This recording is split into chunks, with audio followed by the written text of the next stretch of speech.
Good evening and welcome back to another episode of Ultras 11. Before I even introduce anyone, I just want to say to you guys, I'm sure you have all heard about Pompeii. They made a movie about it. They made some cheesy song about it and stuff like that, right? So did you know, though, that Pompeii is actually located in the heart of Napoli? I did not know that. Pretty crazy stat, guys. Did you know that? Did you know the Vatican was its own country? I didn't know that, so we won't talk about that. Joe just but on that today. note, that will come to everything comes to fruition. My random facts usually relate to something, so we'll come back to that soon. But I'm Joe. And I'm Alex. And today we're joined by a guy that we've been trying to convince for the whole season to come on the show, Nick Fierro. Hey, how are you? Finally Nick, graced with his presence. Yeah, Nick only promised to come on if Napoli won the Scudetto. And not gonna lie, I don't think any of us expected this. No, we're here. So it took a while to get this going. But hey, Nick, what's up, man? First and foremost, I want to thank the Ballon d'Or boys themselves for having me. Hey, I kind of like that. It's a little bit fitting. That's the new nickname, guys. Boys. If you're wondering, I kind of like that. Things coming. That's spicy. I'm a Ballon d'Or winner, though. No, you're not. If you guys are wondering, I won a couple things. I think I won. What's that? A howitzer? Hey. No, Pulitzer? Howitzer? I don't know. Whatever. Hey, if you just say it, it'll come to you. It sticks eventually. Hey, just know that if Jurgen Klopp over here, he agrees that I'm better. Yeah, this was one of the gifts from Nick because Jurgen Klopp was linked to coaching Napoli, so now he's manifesting. He's joined with us today Poor on today's episode. I don't like Klopp. I think Klopp's a bum. But today's not about Klopp. Today is about actually Nick and Napoli and other things. Thank you. Thank you for having me. All right, so listen, I can't just show up places and not bring a gift or two. Yeah. So I decided that I think it's time we keep up with the times. So fresh from Italy. It's a fucking newspaper article. Fresh from Avellino, I brought you Il Mattino. For when Napoli won the Scudetto. Brought the newspaper. That's incredible. Is this from this year? Yeah, when they won. Oh, I thought you were saying like back then, like 47 years Guys, ago. If we get enough likes on this video, Joe will read a full article in Italian. I will.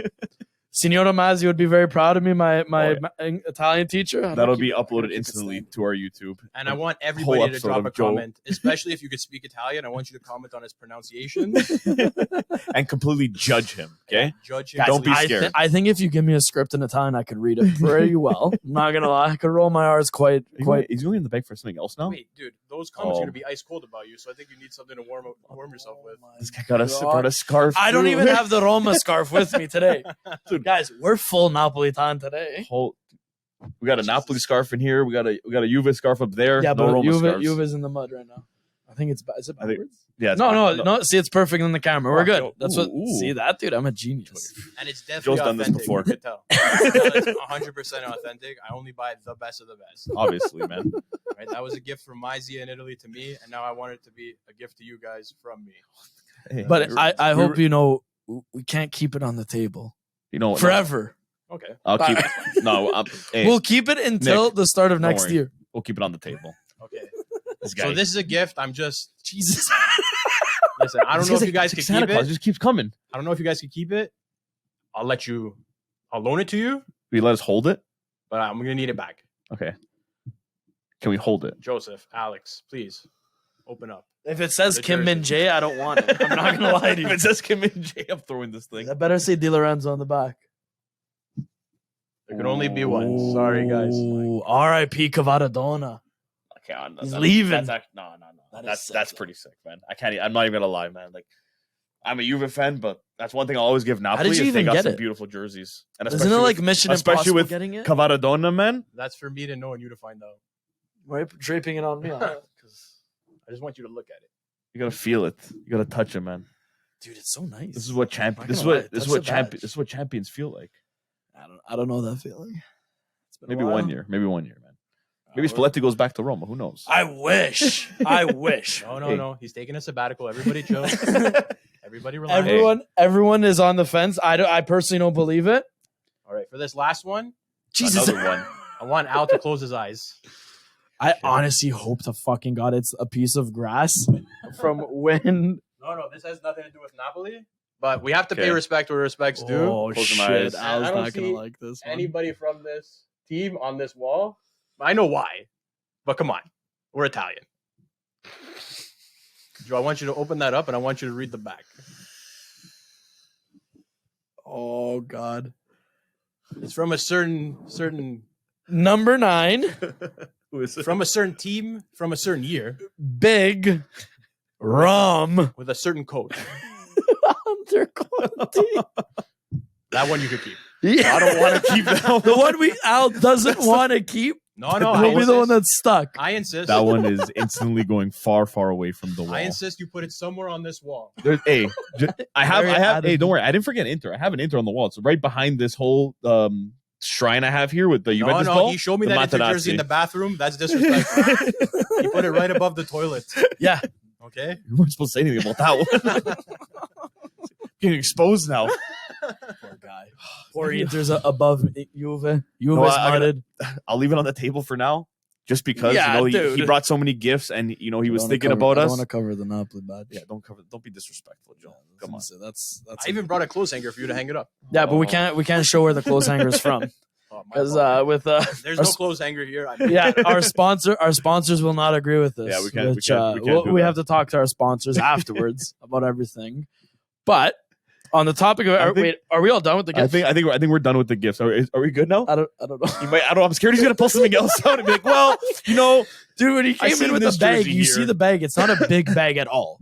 This guy has pulled out now 4 different things. 5, actually, with the Klopp doll. Is there more? take it easy, man. You're just You're going to have a to little subscribe excited. and find out. Oh my God, has there be more gifts? Who knows? You have Who to- knows? I feel like this is. I feel like in mid-episode he's gonna be like, well, I got this jersey here for you guys. I'm in a giving mood. Oh, is this something They else? gifted they gifted me the Scudetto this season. Oh. I'm gifting them something back. You have to pay it forward, everybody. Yeah. Everybody pay it forward. You're welcome. See, we took a break now, so other teams can win. No problem. Thank you. Well, Appreciate it. You know who else is taking a break? Who? Luciano Spalletti. Huh. A massive break. Which So one? I'm not gonna get the podcast started now. We're done. Okay. We're done. Yeah, with no, I gifts. think we're done. Okay, With okay. We're done with the gifts. We okay. can move on. We can We're continue. good. So, good. Besides Spalletti, I actually just want to ask you, how does it feel to finally achieve? Okay, well, not you personally. No, We had this talk before. What maybe could have He's been you part, personally. he's part of the team. But how does it Sorry. feel for Napoli to finally achieve something that they've been so close to getting? Listen, I want to say it's overdue, but it's not.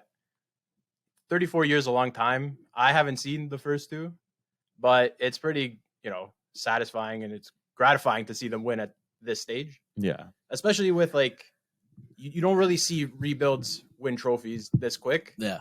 And I think we were kind of spoiled our first season to have such a fun Champions League run, be one of the best teams in Europe at one point, and then to win a Scudetto, you couldn't really ask for more. That's why I kind of respect Spalletti for just coming out and say, listen, I got to take a break. I'd understand too, man. There's a lot of pressure to live up to. Mm-hmm. And, a lot of people are expecting him to do it again. ADL came out and he's like, we want to start the next generation of Napoli. We want to take over. And those are pretty big words, Yeah. Not many teams could do it. Yeah. So what do you think set Napoli apart from the rest of Serie A this year? Okay. I think it was a locker room. I mean, we had some big names leave, and those were some pretty big shoes to fill. Respectfully so, right? I couldn't imagine a team without Koulibaly, honestly. My favorite Napoli player, and Mertens. Anybody that knows me knows I love Dries Mertens, man. That guy, he lived and breathed Napoli, and he's not even Napolitan, right? Named his first son Ciro, right? Of course, I'm a massive Insigne fan, just like the rest of us. But I think when you get a guy like Osimhen, who he got a lot of credit this season, let's be honest, right? Everybody's saying he's the next best, and he deserves it. But you don't expect him to have the mentality that he had, right? Especially coming in off 2 decent seasons, riddled with injury, right? And then Kvaratskhelia, obviously. Nobody expected that to happen. Yeah. I spoke with Joe before the season started, and I didn't have them making top 5, and I was okay with that because I personally like a nice rebuild. I like ambitious teams. I also, enjoy watching teams like Sassuolo and this season Monza play, right? Where I like a nice underdog story. And I think the only way we won that Scudetto is because we had such a big jump. Yeah. Right. And, we've seen Napoli win the Winter Scudetto before and then fall apart. And we were expecting this season. Let's all be honest, right? But dude, who would have thought this would have happened? I'm still kind of shocked. That's why I wasn't surprised with the getting knocked out of the Champions League. I didn't expect to get far.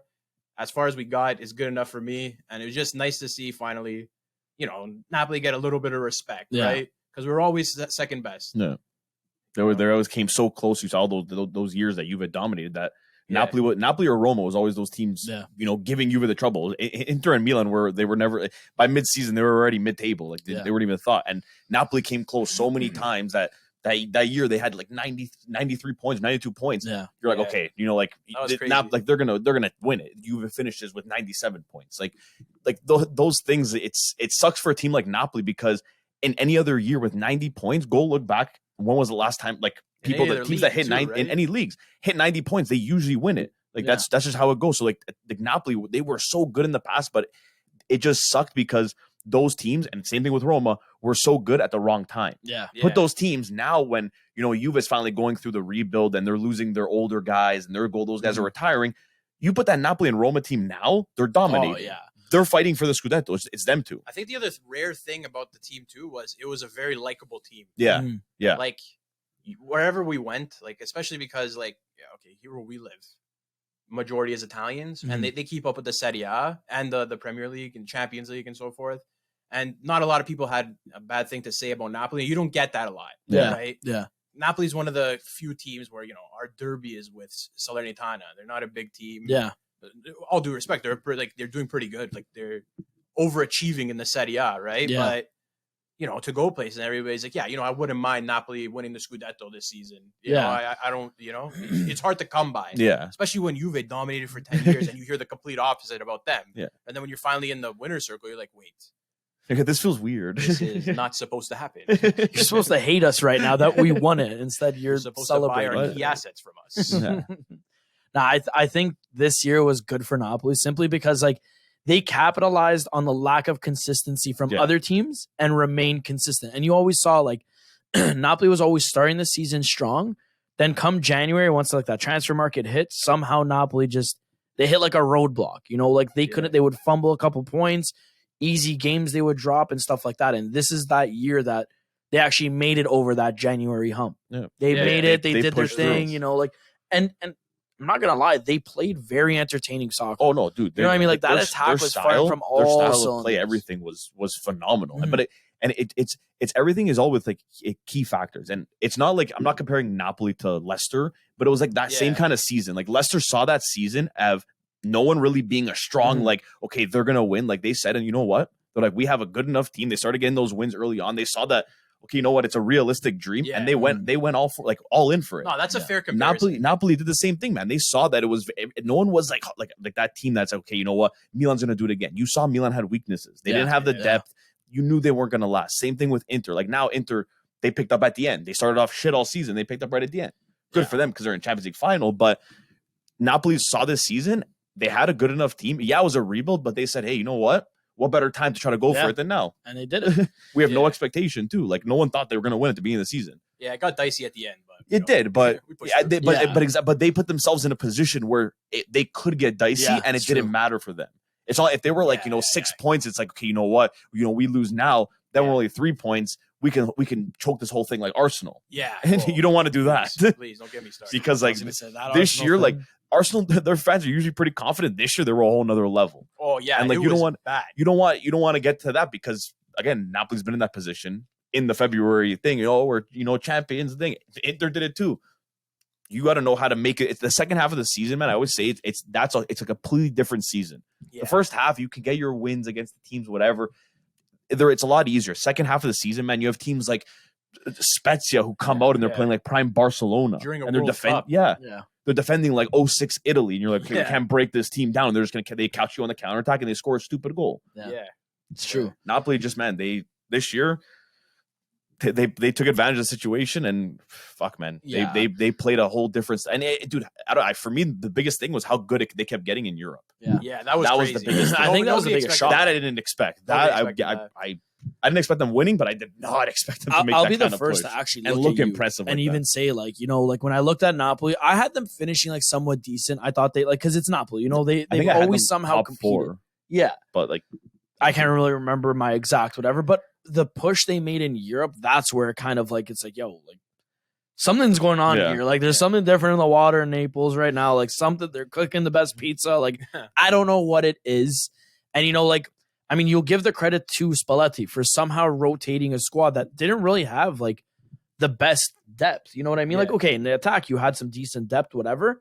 But other than that, you know, like it was a very, very shallow squad. And somehow he made it work, even with the injury of Osimhen and stuff like that. You know, like it's crazy though, because it looks like we didn't have depth. But then when you watch the season back, you're like, we had nothing but depth. We had 3 like half decent, like reliable strikers. Yeah. Like besides Di Lorenzo, you know, that's where when we got somebody for him to back him up in the January market. Looking back, man, you know, we had 2 right wings that were, you know, consistently starting. They were both good enough when they played. Was benched a couple times, right? He did suffer like a minor injury, a little bit of an influenza stint, right? And you know, we saw Raspadori come out of nowhere too, right? And you know, like nobody gives him the respect either. But Raspadori, man, that guy never played European football, right? Besides, you know, winning a Euro Cup, and he came up big, man, in moments for Napoli. Even Simeone actually, and it was nice to see, like especially, it's nice to see guys from the league, you know, come up with Napoli during this, right? It wasn't just, you know, people outside for big money. Yeah, a guy did good. Okay, let's buy that guy. Yeah, now. Like Simeone, he's a tradesman in the league, man. He's played for a bunch of small clubs, and for him to finally, you know, get like a reward kind of paid off for him, right? But yeah, it was cool. It was nice. I'll do it again.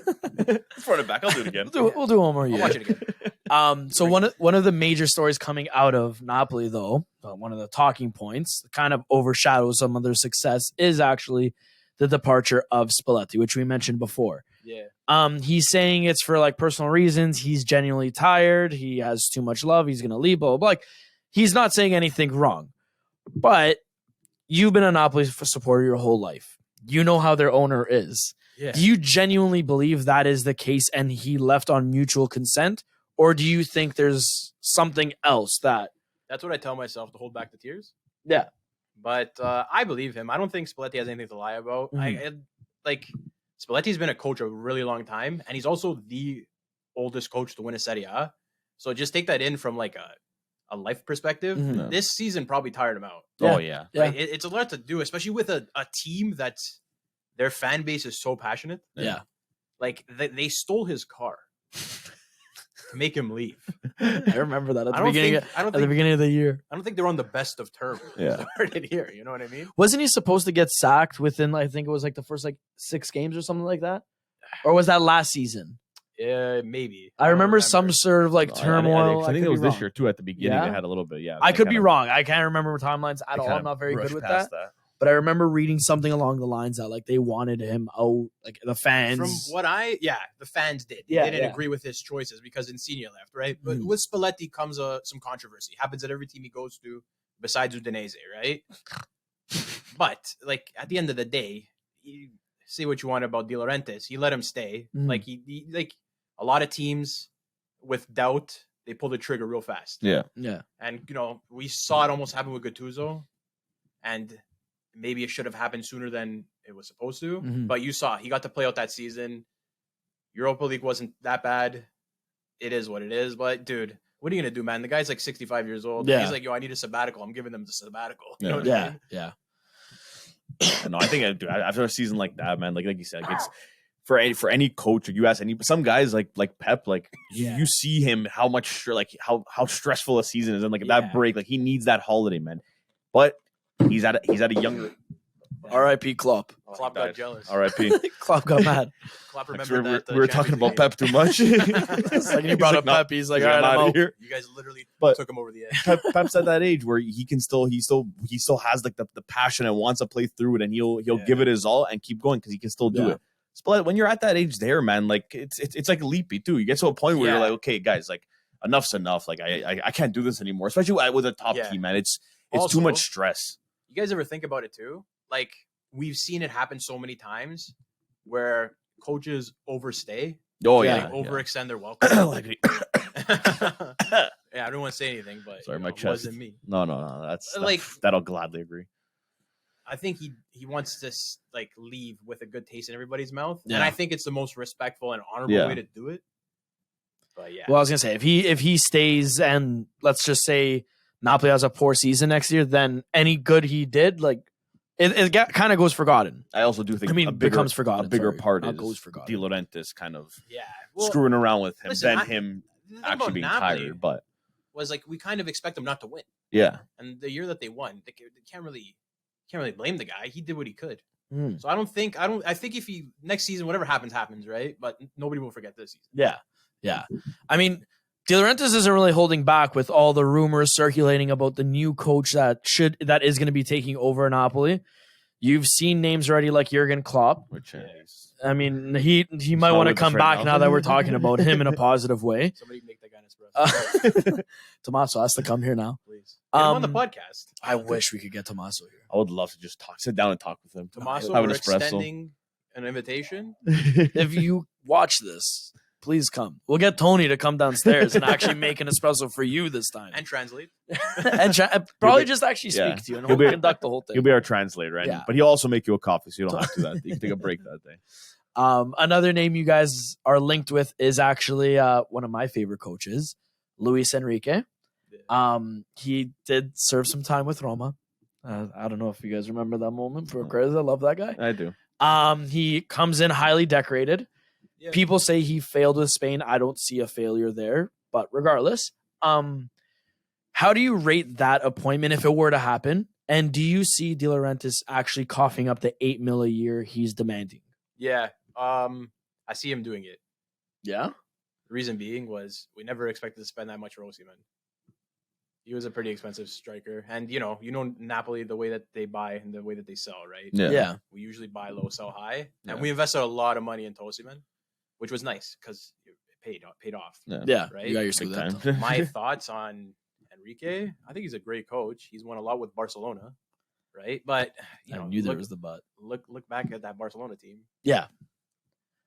My dad could have probably. He coached hasn't. him. Yeah, he wasn't. It wasn't like a very tough challenge, and like, obviously without saying that, like there's still obviously Real and Atletico and other teams in that league that will give trouble. But with that Barcelona team, I mean, it was an almost pretty much perfect team. Like He won a lot. Where that team couldn't go wrong in a lot of places. Do you think he'd be successful with Napoli, or do you think it would be described as a failure, his stay there? No, I don't think it'd be a failure. I think the fans would be happy that we're getting a big coach. Yeah. Like, it'd be tough if we got rid of Spalletti and then got Ranieri. You know what I mean? Yeah. It'd just be a step in a whole different direction. But like, no disrespect to Ranieri. He did like the impossible at Leicester City. And, Yeah. you know what? Shout out to Leicester City. I hope they come back stronger than ever. Right? Poor Shout things out are Jamie relegated. Vardy, and shout out to every goalpost. I'll welcome him with open arms, but am I happy Spalletti's leaving? Not really, because there's so much more he could do. But am I happy we're getting somebody overqualified? Yeah, of course. Yeah. The guy deals with every type of personality in the locker room. Yeah. And if as a guy, he could probably come assess them and just be like, okay, this is what I got to do, and this is what I'll get done. And then we'll see as it goes, right? On the topic of coaches, we have actually recently seen, because I know you have a hard on for this one coach I'm going to mention now. Yeah. Not Pep Guardiola, but we have seen Pep Guardiola, arguably one of the best in the world, or if not the best, He actually came out and said that Roberto De Zerbi is a generational coach. He's been the most influential coaches of the last 20 years. So now, Al, I'm going to ask you this question to start it off. Mm-hmm. Do you actually think De Zerbi can become one of the great managers and be like in that conversation evenally? And I know, yet, I do 100%. And I know obviously it's now people will look at it and like you can argue it both ways, like because I mean really what he coached Sassuolo, he did well there, but I mean Sassuolo, we obviously know firsthand with Di Francesco that the coaches can look like an amazing coach. Oh my God, this guy's the next big thing, and then he goes to your team and he has no ideas and he's not that good of a coach with a bigger team. Yeah. With him on the other hand, like dude, like with Brighton enough, like that people kind of downgrade that, but like that on its own is very impressive. And with a team like Brighton now bringing them to European soccer and just being able to do it with a team that who do they really have? Like other than like what's his name for the Argentinian McAllister. Yeah. McAllister, and For some reason, I Caicedo. was thinking of Scaloni. Yeah, McAllister and Caicedo. They have those two guys, which they're probably going to leave. Damn. But again, they're in the Premier League. Like they're in the Premier League. He's going to have the money to spend, so he's going to buy guys that will fit his system, and he's going to make this team better. And he's going to prove himself again next year. Yeah. Why he's a good coach. And I think you asked me this question. You look at him in, I'd say 5 years, he's going to be at a top team, and he's going to be playing. His team's going to be playing one of the best football that we're going to be watching. Yeah, I think he has this new. Football's evolving. Like these coaches that are just so stuck in the past don't understand and think, no, I can still get away with playing, this kind of style. It's different now, man. The game's changing just like every other sport. Yeah. And I think Zerbi and dude, Pep doesn't shout out a lot of coaches. And when a guy like Pep, who you see, that guy's fucking crazy, man. That guy knows soccer inside and out. He knows every aspect of it. When he's giving praise to a coach that, he doesn't have the resume that he has or anything even close to that, and he's giving him that kind of praise, I do think De Zerbi's going to go down as not one of the best, but he's going to be he'll make one of the better managers, and he'll be making history. Yeah. Now, do you think, Nick, that he's going to be like Pep's successor, or? Yeah, I think Pep Guardiola is very methodic. He speaks. If he speaks, you listen. Yeah. And if he's shouting out a guy like De Zerbi, going to his players saying, "You have to listen to this guy. This guy's a genius." Yeah. I think he's setting the trail. He's showing Man City, because look at it, like Pep came to Man City during a rebuild that he built. Nick, come a little bit closer. Oh, sorry, everybody. I want to hear your voice a little bit. So remember when Pep Guardiola first went to Man City? Yeah. He was the head of a rebuild that he was in charge of, right? And he instilled a style of play with them, right? Like super attacking. Yeah. Don't be afraid of any opponent. We will win. And for him to shout out a guy like De Zerbi, who's only been in the Premier League for a couple months, half a season, right? Half a season, off of the basis of some really nice wins and then some mediocre losses, says a lot, right? Because he can shout out anybody. Like look at Brentford. Yeah. Also have a genius manager, and they have a cool style of play, and I like how they work with their system, and they're very tactics based and numbers oriented, right? It's cool, right? But sorry about that. That's kind of weird. Champions League was calling me when I was even in Champions League. But yeah, sorry, continue. Brentford. Yeah. Rudely interrupted. How can I say this politely? De Zerbi, is he at that level yet? I don't think so. That's he still has a lot more coaching to do. But seeing where De Zerbi came from, because a lot of people forget, De Zerbi first came to the Serie A and he took over a relegation Benevento. Yeah. I'll remind you, a Benevento that did not stay in the league. Right? They got relegated. Yeah. Didn't they go through 3 coaches that year too? Because it started with Filippo Inzaghi, I'm pretty sure. And that was prior. That was the second time. That was before. That was when Jim City was running that back line. Yeah. Now he's Right? a Scudetto champion. When Montipos. Oh no, sorry. Jim City's on Atalanta. Never mind. Now the Olympiacos goalkeeper. He's the guy that he scored in the Serie A. Yeah. Now he's the Olympiacos goalkeeper. I forgot his name. that. Shout out to him. I respect him a lot. Turned me into a fan. Right? So he's been at the bottom of the table and he's suffered, with losses. Yeah. And then when he went to Sassuolo, nobody thought he was going to do that good, especially with the team Sassuolo had. They were a selling team. They always got rid of their stars, and then they were just kind of okay, do what we have now, and they would sign some random free guys. But no, he did. He did very well with Sassuolo. But again, that was a team that Joe always says, you can't really look at because, the coach is there. It's just I don't know. For me, I think it's a huge, obviously it's a great praise. And I do like De Zerbi a lot. I think he's a fantastic coach. There's no taking away from his free-flowing attacking style, the way he defends and stuff like that. Yeah. But for me, I just think you see where he came from and stuff like that. He has had it rough. He has had to make his bones and stuff like that. With Sassuolo, there's not really an expectation.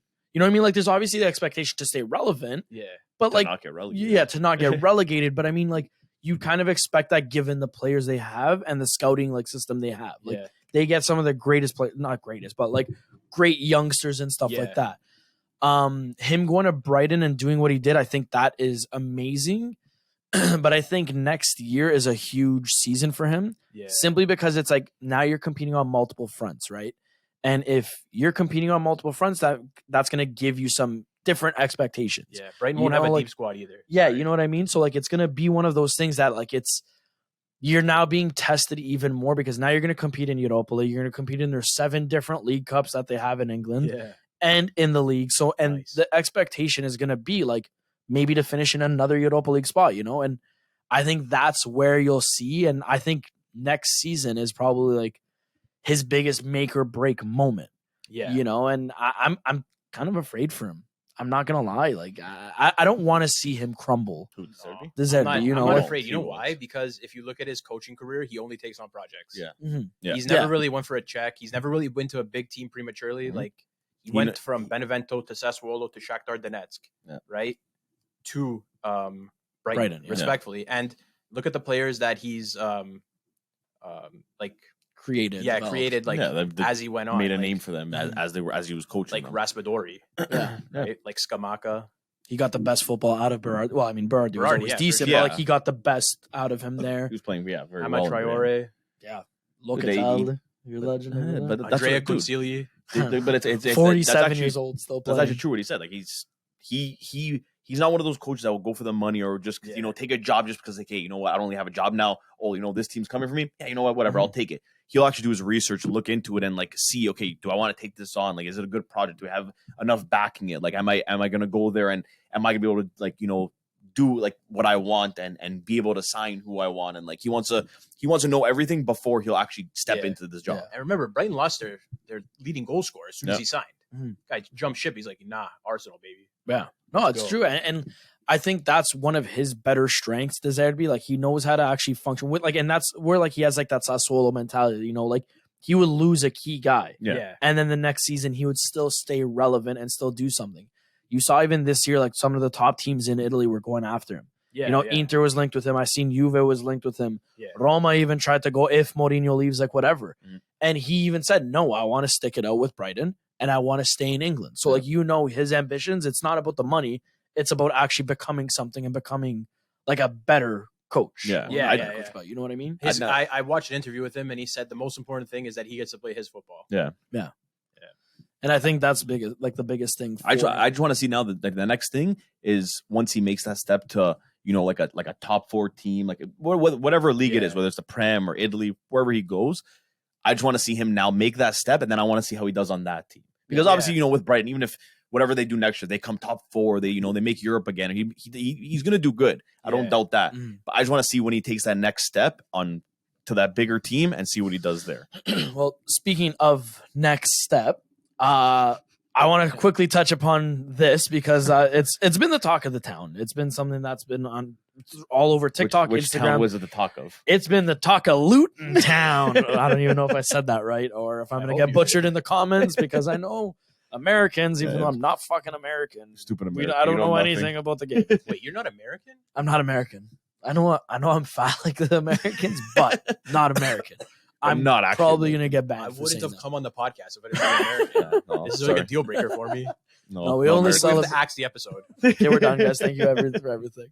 But no, Luton Town made the Prem. They won it all. Well, not won it all. They won their playoff game, whatever. But I'm sure you have all seen all over TikTok and stuff like that. Their crazy whack stadium that seats people only 10,000 people. Yeah, the away end entrance is actually quite literally in people's backyard. Like you literally walk through the gates or like these little whatever stands, and then you see like to your right, it's someone like walking their dog in their backyard, someone planting basil on the other side. Like it's literally someone's backyard, someone's house. So the big thing though is they now need to spend, I think it's like 10 or 15 mil I was reading on kind of like renovating the stadium to get it up to like standard, to do upgrades like with the capacity. I mean, the stadium is over 100 years old. Yeah. Nice. So I mean, like, and they haven't renovated anything. When I was watching videos about it, I kind of laughed because the seats are literally just benches, like bleachers. Just bleachers. Like on some of the stands. They never upgrade the actual seats. Like they never did any of that. That's awesome. So like my question is though, like given now all like the technology, the media and stuff like that. So like that was one of the biggest things I was actually researching and looking today how they were saying how like with VAR to install the technology in, like that's going to cost them a pretty penny. Yeah. The media staff room or media room in general, like you're supposed to be able to hold up to like 70 people, and they probably have like 5. They can only hold 20 people. It's somebody's bed. It's some like older grandfather that's John. We need the living quarters for half an hour. Go downstairs. We got to do an interview quick. So my question is, do you like? It's kind of odd to ask. I'm not gonna lie. Like I feel weird saying because it is a Premier League team. They are getting 100 mil for being promoted. Nice. Congratulations, by the way. Yeah, congrats, guys. Well done. You're welcome on the podcast. We could get one of your players at any moment. But my question is, do you think the Prem should allow them, given like all the upgrades that they're gonna have to do, meaning that 100 mil they got may not even go to be bettering the team? It's gonna be like strictly stadium development. Yeah. So do you think the Prem should actually allow them to play at their home stadium? Yeah. Or they should say like, hey, you know what? Go play out of Wembley for the year? No. Type of thing? Like whatever? No? No, this is every fan's dream. This is what the football pyramid was made for. Situations like this. This is the rise of Luton Town. Yes, but given the fact that like, will they even be able to compete on the field if they're not able to improve their team? You know what I mean? Like that's my biggest thing. Usually that 100 mil for these newly promoted teams goes to buy new players. Look at Nottingham Forest. Yeah. Didn't they sign like 30 guys? Yeah. Fulham, they signed another like 10 They guys. didn't have to sign 30 guys though. No, I mean, yeah, obviously not, but they still like did it because that's what they do to try to like compete. So try to stay in. Yeah, but now Luton Town, they're gonna have to just literally renovate their stadium with that 100 mil. Yeah, may as well. What else are you gonna do with the money? I mean, I don't know. Like, could you picture? They made it this far. You know, I think like it's an investment. Fixing the team, like what dude, they'll still give them 20 mil.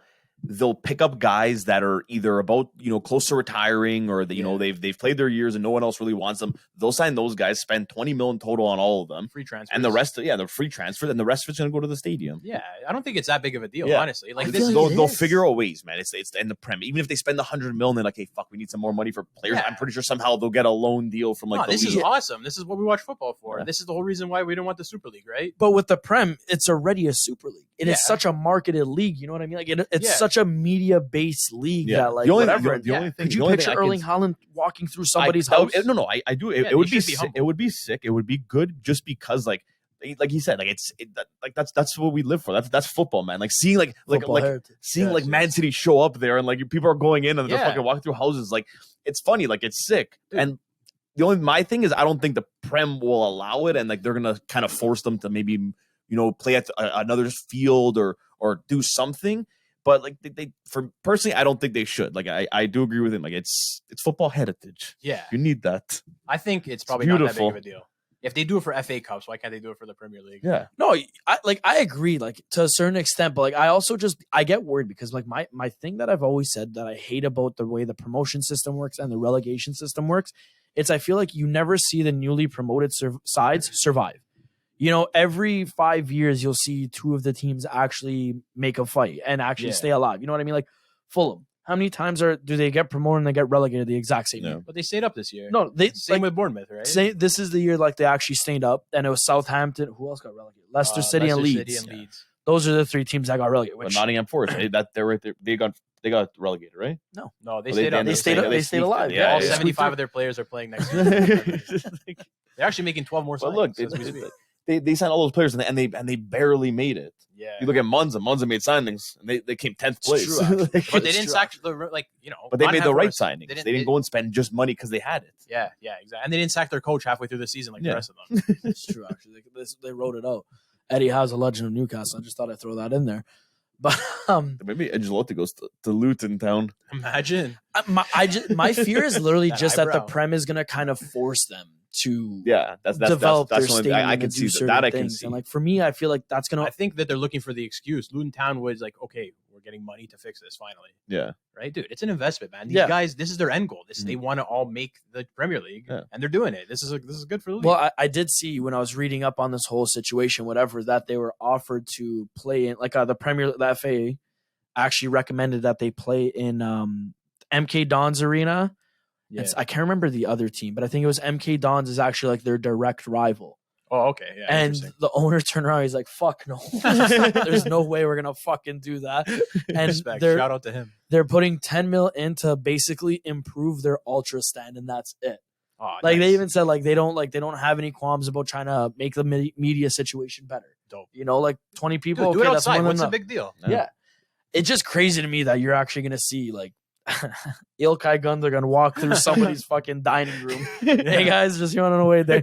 What's up, dude? Hey, we just made lasagna. Just going to play. You guys want something to eat? You guys wanna Holland's gonna stop, go to someone's house, eat something in there. Like, where the hell's Holland? Yeah. Oh, hold on, guys, I'm coming out. Dude, that's awesome. Just imagine ripping FIFA and then you look out your bedroom window and it's FIFA. They're actually walking over me. Yeah, you're like, whoa. Nice.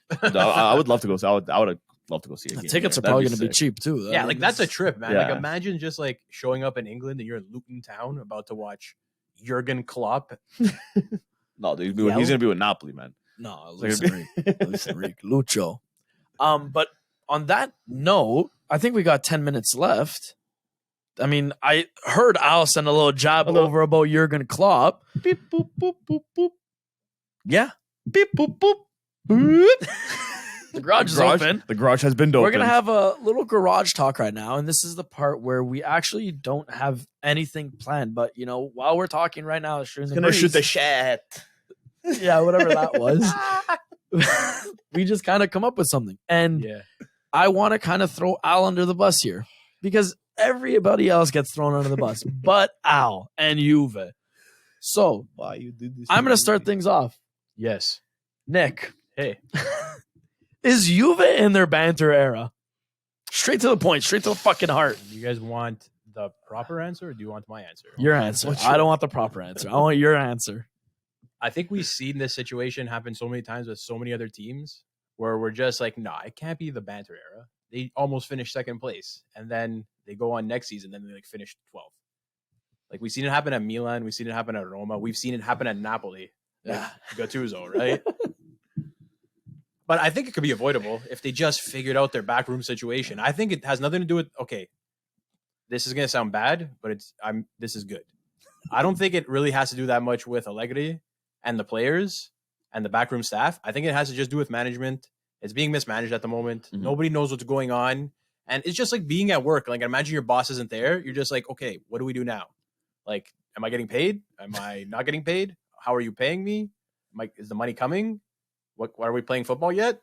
Do we have points? Are we in the league? There's so many questions not answered. Yeah, it's true. And there's no communication from the management. From the board. Yeah, with somebody there. Nobody works there. Yeah, we don't have a sporting director. Well, I mean, whose fault is that? Banter era. No, I've said it last year, and I've been saying this. Okay, we've all agreed when we had the discussion about Juve that if they were going to do a rebuild, there's certain steps they should have taken before even hiring Allegri. Mm-hmm. Yeah. But you are here now with Allegri. If you sack him, you are paying what, 40 mil or some crazy shit like that? No, it's not that much this season. He's joining the bench with the rest of the sacked coaches. Yeah, but how much is it?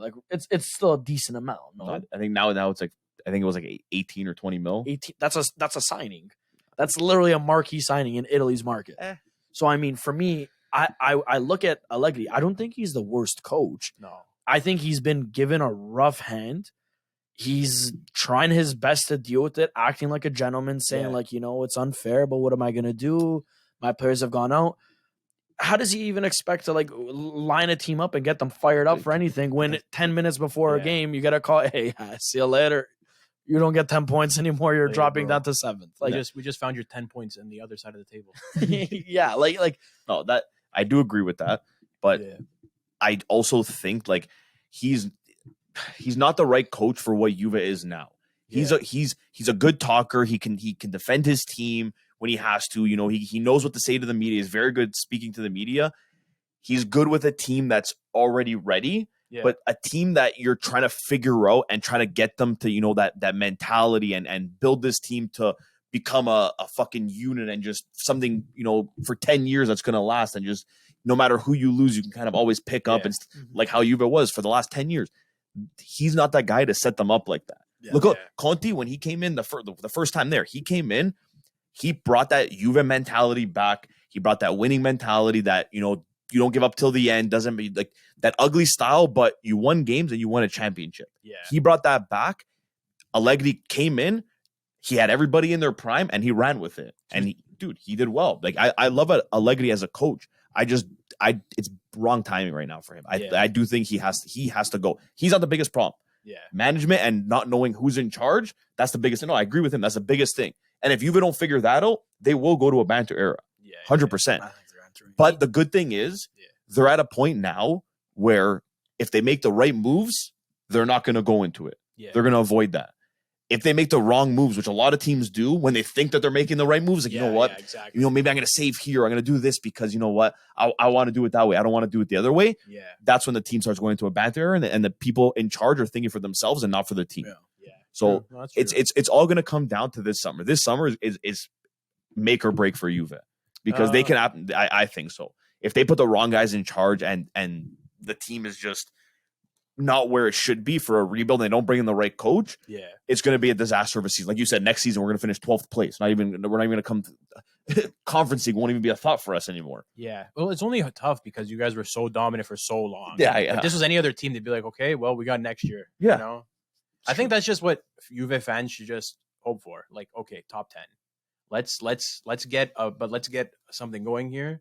Let's get something positive. Let's bring back some guys. Let's put together a team that wants to play like a team, and let's broadcast let's brainstorm some ideas. I think Allegri's a good coach. He's out of ideas, because he's in a situation he doesn't want to be in. He's doing Juventus a favor by staying. Yeah, no, he is. He left. He could have just left a while ago. If he left and just walked away. Who would they get? Who would want to come?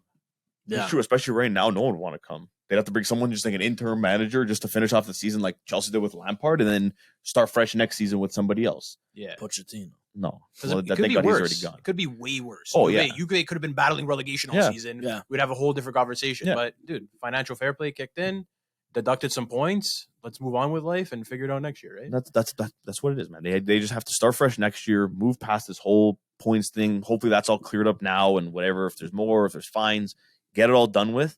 Next season, you start fresh. You bring in a new coach, someone that's actually that you're not like a Sadi. I never thought was right, but like a Sadi or Pirlo, you bring the guy in, and then you know what? We don't think we want to get to someone else because he's available, and just get rid of him and throw him to the curb. Yeah, go for a real rebuild, coach, man. Go for Vincenzo Italiano. I would go. What do you think about Palladino? Yeah, from Monza. Yeah, because he used to play for Juve, and I know he was one of the names like linked with them. I think he's got something good with Monza. Monza's definitely going to be a threat in the future. Yeah. I think Vincenzo Italiano is like the perfect guy for like, especially because he was part of the Vlahovic, success. Yeah. Like the one thing Juve robbed us of was that final stretch with Vlahovic at Fiorentina. Yeah. Like I would have loved to see Fiorentina and Vlahovic in the Conference League. Mm-hmm. I think it would have been a lot different. I think Juve went for him way too early. Yeah. But they knew they had to strike on him and get him fast. We couldn't score goals last year after Ronaldo left. Right, no one would have scored. If I'm Juventus, I'm just like I'm putting all my eggs in one basket on a guy like Italiano. Even like this is gonna sound bad, but your crosstown rival, who the coach of Torino, Ivan Juric.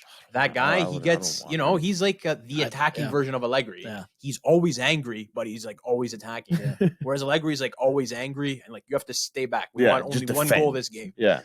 Okay, we don't need top goal scorers. We need top defenders, which is hard, especially when you got new guys coming in their first season in the league and they're expected to do so well and fill the biggest shoes in Italian defending history. Aside from Maldini and Kalidou Koulibaly. You're forgetting Gianluca Mancini, but whatever. Mancini, man. No, I don't think Palladino is the right coach for Juve because like. If he's smart, he sticks it out with who? With Monza. Okay. Because again, he's already a part of that rebuild. He was ground zero. He helped it out. Whatever. He came in. He could build it. Yeah. He you know what I mean. He could build it now and work with them and develop. Allegri leaves this summer. It's a two-parter. Yeah. For both of you. Who do you think they would sign? Who do you think they're going to sign? And who would you like to see them sign? Coach wise or player wise? No, player. I'm saying player. Who do you think they're going to sign? Who player? Yeah, no. Sorry, coach. I was going to say player. Coach. No. We're talking about coaches here, not players. Sorry, man. Take it easy. Who do you think they're going to go for, and who would you? I don't think they're going to. I think they're a smart move. I think they're just going full force with Allegri. You think they're going to continue? Yeah, 100%. There's no way. They're not linked to any other managers. I don't think any other manager wants to come. All the good managers besides Zidane are, in good situations right now. Yeah. Right? Maybe Thomas Tuchel if he gets sacked from Bayern, but even Thomas Tuchel, I just see him probably going to another English club halfway through the season next year.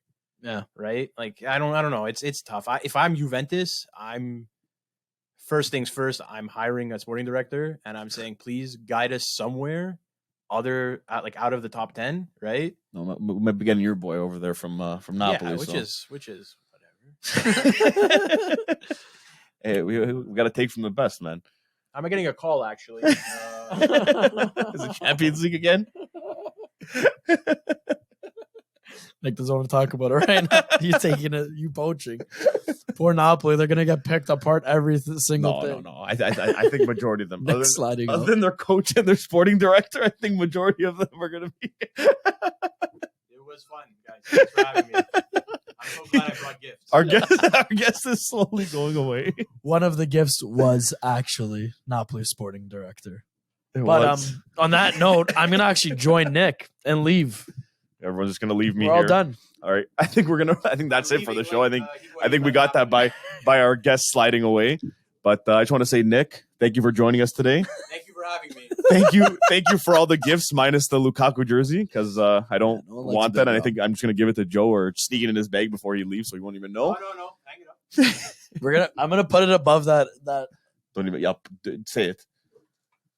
I'm taking this Totti jersey off the chair. I'm taking this jersey off the chair right before the game on Wednesday. So you guys lose. All I'm saying you is know there's what only it means. one Ronaldo. And it's right behind me. Yeah. No, the one that played on Roma for 5 minutes. Was that Rolando? Yeah. It was his dad. But on that note, guys, thank you. Nick, thanks for coming. Thanks for joining us today. Thank you for the gifts. If you guys haven't yet, don't forget to follow us on TikTok, Twitter, and Instagram at UltrasXI. And yeah, guys, we'll see you next week. Ciao. See you later. Bye, Nick. Later, Nick. Yep.